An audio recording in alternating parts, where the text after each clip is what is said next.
Hey guys, Kevin Zelman here with your voice recap right here on Q Hollywood for Get Real LOL, the place that you can find all of your entertainment news 24/7. Make sure you guys are following us on Facebook and on Twitter. This is our last episode because this was the week of the Voice finale. We had incredible performances and we had some incredible guests gracing this Voice stage as well. For the final four contestants, they each performed a song that they picked for themselves. They chose a holiday song to sing, and they also did a duet with their coach. It was very exciting and a jam-packed show, as you guys can imagine, hopefully saw because you did watch it. I'm only going to recap the song that they chose for themselves, as that's what's most important from Monday's episode, because that's what would be on the album if they were to make one. Starting with Team Adam's Jordan Smith, he chose Climb Every Mountain, and this is from The Sound of Music, and duh, it was amazing. He hit incredible notes throughout the performance, and he left everyone standing on their feet, including myself. Team Blake's first artist, Barrett Baber, he picked Die a Happy Man by Thomas Rhett. And I liked this song choice for him because it really showed off the type of music that he would make after the show and what would be on his album. And this song was even more of a perfect fit for Barrett Baber because he was able to express his love for his wife and his kids through the lyrics. Listen to what he had to say about his performances. Thoughts after the performance? How are we feeling after it? Are you glad that the pressure's off your shoulders? What's happening? Yeah, I feel really good. I'm excited. I'm excited to call it over and call it what it is, which was a great night of music. Really proud of the other three contestants. I think any one of us is a deserving winner of this show, and I sure hope it is me. But if it's not, I'm not going to feel bad about myself at all, because whoever does win is going to be deserving. So. It does. There's a lot of pressure off now. Now tomorrow is really going to be a big celebration. We're going to have a lot of fun. Tomorrow's going to be a great show. And Who are you singing with tomorrow? Singing with Winona Judd tomorrow. And what was the best part about being able to record with Blake and then perform with him and just spend those long hours with Blake? Was he goofing around? What was he like? He's always really funny and cracking jokes, and I'm that kind of guy myself. But just watching a guy who's so good at what he does operate at the highest level. And just watching him work, I mean, that's a valuable thing for a guy like me. A lot of times I don't need to be told how to do something. I need to watch it happen, and then that's where I learn the best. And so he's really good at that, at leading by example and working really hard. And can you just tell your fans how much you appreciate their help to get you this far in the competition to the Voice finale? Yeah, I'm really humbled by this opportunity, and I know that it's because of the fans. Because of people like you guys who get the word out about the music that we make and who we are as people, and I've always been humbled by this opportunity to make my own dreams come true, and it's got a lot to do with people taking time out of their schedules and money out of their wallet and making it happen, and I appreciate the opportunity regardless of the results tomorrow. Blake's second artist, Emily Ann Roberts, chose Kim's Burning House, which I thought was the best performance of the night for sure. Something that I hadn't realized, but this was her first current song that she has sang on the show. And Gwen, she even said that this was her favorite performance from Emily from this entire season. Emily, she reflects on this season with me, and I broke some pretty exciting news to her. Watch this one. Do you know that you're number 4 on iTunes right now? No, I didn't. You're number 4 on iTunes. That's crazy. Are you so excited about that? Yeah, I'm really excited. How do you feel about all your performances, how everything went? The pressure's off your shoulders, or what's going through your head? Definitely. I'm glad that it's over, but, I had so much fun tonight, and tonight, it was more of, instead of fighting to get to the next round, I just felt like I was actually being able to just perform and be me, because I already feel like a winner and I've accomplished way more than I ever dreamed I would. And so it was awesome just to kind of be at peace with going out there and just being me. Mm-hmm. And that's what I feel like I did tonight. Have you been able to grasp the fact that you are in the Voice finale? No, it doesn't feel like it at all. But I'm so grateful for this whole experience. blows me away when I think about it. And what can you tell us about tomorrow? We know you're going to have a duet. Can you tell us with who?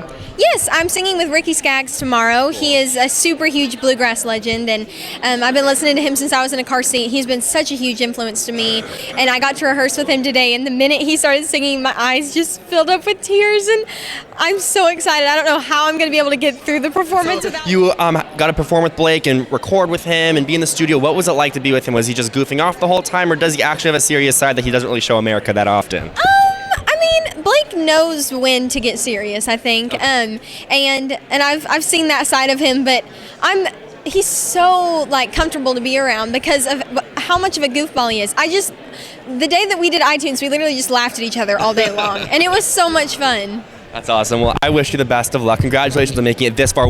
Last quick thing. What do you want to tell your fans for helping you get this far in the competition? I want to thank y'all so much for believing in me and supporting me. It means the world. You've literally taken a girl's dream and made it a reality, and I'm really grateful for it. Team Gwen's Jeffrey Austin chose Stay by Sugarland. Obviously, it's a country song since it's by Sugarland, but after you hear the way Jeffrey sings it, you would never have known that. He put so much passion into each one of his performances, including this one, and that's why I believe he has made it this far in the competition. And, obviously for his absolutely insane voice, but he told me how content he is with the vote being in America's hands. Take a look.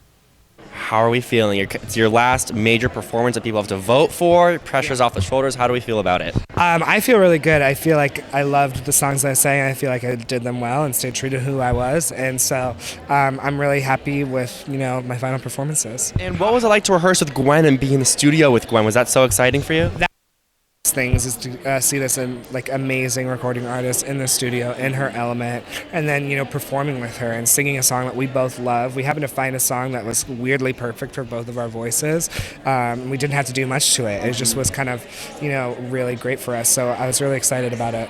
And this week you took a country song. It was called Stay, correct? And you made it your own. How did you find that song to make it for yourself? Yeah, so one of the music producers played it for me, and the lyrics just kind of put a nice little bow at the end of all the songs that I've sang on this show. It was all been emotional breakup songs, and this one's all about moving on. It was a little bit more positive toward the end. So when I heard that, I was like, I want to do this, and then I was lucky enough to work with our vocal coach, and the band came up with this amazing arrangement, because that song is originally just an acoustic guitar, and so we had a full orchestra and band, this amazing arrangement that made it a pop song. So I was really, really proud of it. So now, when this whole thing is done here, the red carpet tonight, what are you going to do just to relax, or are you able to relax is the question? I'm going to have another slice of pizza and go to bed. I'm so content with what happened tonight. I'm so proud of myself, and letting the chips fall where they may. I'd love to win if possible, but the finale was the ultimate win for me, and I'm just excited to be here. And what do you want to tell your fans? How do you want to thank them for getting you this far in the competition? I want to thank all my fans for getting me this far. They've been with me every single round, pushing me through, and allowing me a chance to get to the finale has been a dream of mine. So thank you so much for letting me have these moments. Now on to Tuesday's results show. This is where it gets exciting, guys.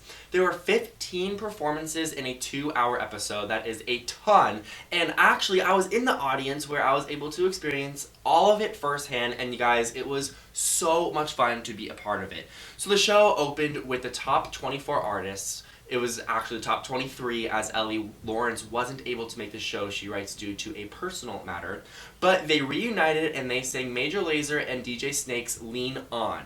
Barrett brought back Zach Seba, and they performed Randy Travis's Forever and Ever Amen.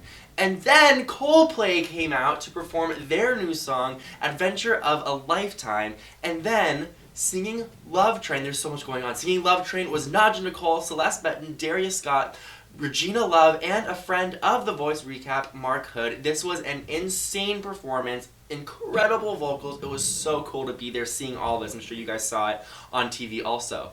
And then finalist Emily Ann, she had a duet with country icon and her idol Ricky Skaggs.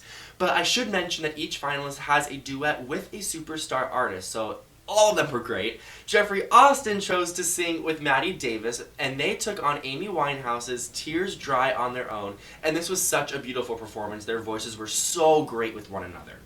And then, you guys, this next part was absolutely epic. We had Missy Elliott and Pharrell performing WTF, and it started out with doppelganger marionettes of the two superstars, and they had incredible dancers and lights and incredible everything. It was awesome. It was so cool. But listen to this part. This is what's really fun. During the commercial break, Scooter Braun actually came into the section that I was sitting in and was sitting behind me awaiting his act to perform, meaning his friend Usher, his artist Tori Kelly, and then, obviously Justin Bieber. Duh, that's how we all know Scooter Braun. But now it's Jordan's turn to sing with a celebrity, and it's former voice coach Usher, and they took on Usher's Without You, which was pure magic. The conclusion of this song was done by the longest note Jordan has held all season long. Usher was starting to look at his watch standing there in disbelief on how long it was going on for. Then, country newbie Sam Hunt performs Break Up in a Small Town. And guys, I am officially a Sam Hunt fan. He was so awesome and he was so much fun. He's what I think is a true entertainer. I love the staging with the burning trees. It was awesome. Next was Jeffrey Austin, and he sang with Tori Kelly. And they sang Tori's new song, Hollow. And I want to hear more from these two. I loved them together. It was awesome. Everything's awesome here. Barrett now gets to perform with one of his all-time favorite artists, Winona. And you could see the excitement from him on stage. This was also a very fun performance. And I gotta say that Winona still got it. She was great. I'm saying like everyone's great, everyone's awesome, because it's true. Next was The Weeknd, and he performs a medley of his hits, starting with The Hills, then easing on into Earned It, and ended with I Can't Feel My Face When I'm With You. He's one of my favorite artists of the year, so I was loving all of this, and I love him performing all of these songs too. This was also very, very exciting. I love it. It's now Jordan's turn to sing with his friends. He chose Evan McKeel, Amy Vashel, Corinne Bukowski, Regina Love, and Mark Hood, who all rocked out to Journey's Any Way You Want It. And the notes that everyone was hitting during this performance were insane. I was on my feet screaming my head off the entire time. It was unbelievable. I'm trying to think of different adjectives to use for everything. Emily Ann then brought out Ivana Saro, Nadja Nicole, Riley Beatier, Morgan Fraser, and Shelby Brown to sing Rascal Flatts' Summer Night, which was such a great song for Emily to jam out with the girls. It was such a fun performance. The last performance of the night was Justin Bieber. Now, I'm a total believer since Purpose came out, so you better believe that I was so excited for this. He started at the piano singing his newest hit, Sorry, and then in true J Beeps form, he had his female dancers and lasers pop up, and the full track came on, and he was dancing, and he was having a great time. It was so much fun seeing everything.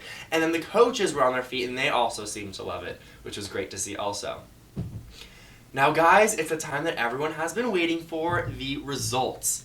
Carson reveals the results starting with 4th place. So, coming in 4th place was, give me a drum roll please, Jeffrey Austin, and coming in 3rd place was Barrett Baber, leaving Emily Ann and Jordan Smith awaiting the result as to who is going to be crowned the Voice. So ladies and gents, your Voice Season 9 winner is Jordan Smith. And the best part is we got to talk to Jordan and his coach Adam right after they won. So hear what they had to say about working with each other and also get details on Jordan's album. And Adam puts in there what it's like to beat Blake again. Am I going to miss Adam? I mean, yes, of course. Just working with him has been... Of course he's going to miss me. Is that even a question? No, really, seriously. Totally, he's going to miss me so much. Seriously, it's been really great to work with him. In all seriousness, it's been really great to work with him. And he's just the kind of person that, like, when he walks in a room, everyone just, like, wants to be around him and talk to him. And he loves to, like, make people feel comfortable and have a good time. And so that's a nice presence that I'm going to miss having around. Stop it. I know. Stop. Stop it, Jordan. He's making me blush. No one gives a shit about me, nor should they, by the way. What did I do? He's like a genius. I'm like, he's just on my team, so that's why I won because he's on my team. I did not win because I did anything other than be like, good job. Killer. That's why he won.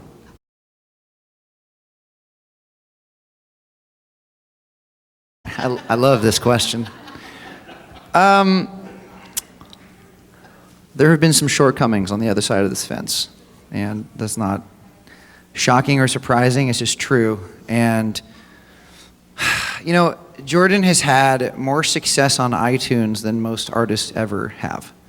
I think 3 or 4, I couldn't even, lost count of the amount of #1 hits that this dude had within like 3, 4, 3, in a very short period of time, and just the resilience of what he did, even in the top 50 or 60, I think 8, 9, 10 songs are in the top 50 or 60. This is a no-brainer, and this kid is so special.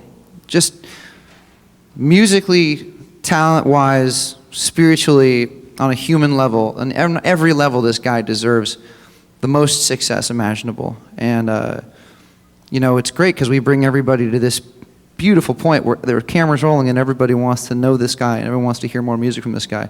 And so the baton has been passed to the record label, and hopefully they will do right by Jordan Smith.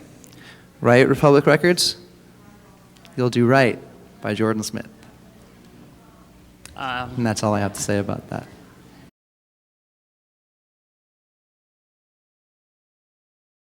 I don't know. I don't think that it really, it's, you know, it's so funny how everybody, you accomplish this amazing thing, and very naturally, not through anyone's fault, but like, it's like, what's next? What's next? It's like, you climb a mountain, no pun intended, maybe a little bit. And it's nice to kind of enjoy the view for a minute before you kind of try to climb the next one. And I think that, like, he won The Voice tonight. He's gonna have a good time, cut loose, and probably like when he wakes up after the week, the barrage of press that is gonna come in your way now, and he sleeps for about a month, or maybe a couple weeks. We don't sleep too long on this. It's when I'll just hibernate. Yeah, just take a minute. He'll make the record that he wants to make, and I think, you know, the way we chose songs was that way. It was like we were making a record, and even though they were songs that we didn't write or that he didn't write, it was like the songs they reflected something about him, and he spoke that through the song. So I think as long as he keeps doing that, it really doesn't matter what kind of record the guy makes. And like all good artists, radio will come to him eventually.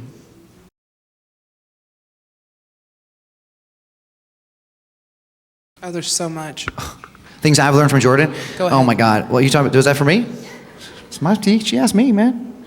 I know. I was just letting him know. Things that we're very, Jordan and I are extremely different, and I have no filter, and I run my mouth, and you know, he's just this kind of like, and nobody's perfect, so I'm not going to sit here and say the dude is perfect because he's not, but he's, you know, very composed and calm, and his energy is very calming, and I have the opposite. So I think that I've learned how to kind of chill and stay mellow at times when usually I might not. I've learned that I am not as good a singer as he is, which makes me want to be a better singer, because let's be honest, fucking he's way better than I am. But I think that like we both learn from each other too, and it's just been a mutually really kind of nice symbiosis working with this guy. But yeah, he's the best. I can't say enough great things about this guy. He inspires me, and that's why. Another thing too is it's fun to be this guy's coach, because every single time he got on stage and sang, I never had to fake it and pretend to be proud or like just make someone feel better if they did a crappy thing, or, you know, everyone makes mistakes, but this guy just didn't make any because he was always so invested in what he was doing. And that's, to me, that's the mark of brilliance. So yeah, I'm gonna stop kissing your ass now though.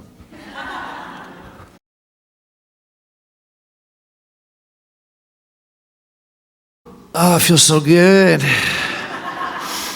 Oh man, I'm gonna enjoy this night. On a completely selfish level, Jordan, just want you to know. It's really quite beautiful because Jordan gets to win The Voice and I get to tear Blake apart for the next, 6 months. Bragging about my win and his drought of victory. It's gonna be great. I'm gonna think of new and exciting ways to make him feel terrible. It's gonna be really fun, guys.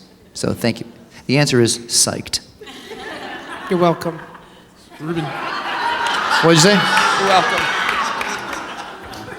My man.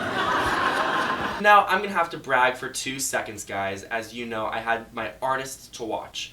And Jordan, Jeffrey, and Barrett were all in that list. And I predicted Barrett to win since the battles. Even though he didn't win, he came in 3rd place, which is pretty darn close to first if you ask me. Just had to throw that in there for you guys. Alright, so I cannot thank you guys enough for watching each week. Make sure you guys follow me on Twitter and on Instagram, both the same username, @Kevin Zellman. And make sure to come back in January as we will be doing an American Idol recap each week for the show's final season. Hope to see you guys then. Bye.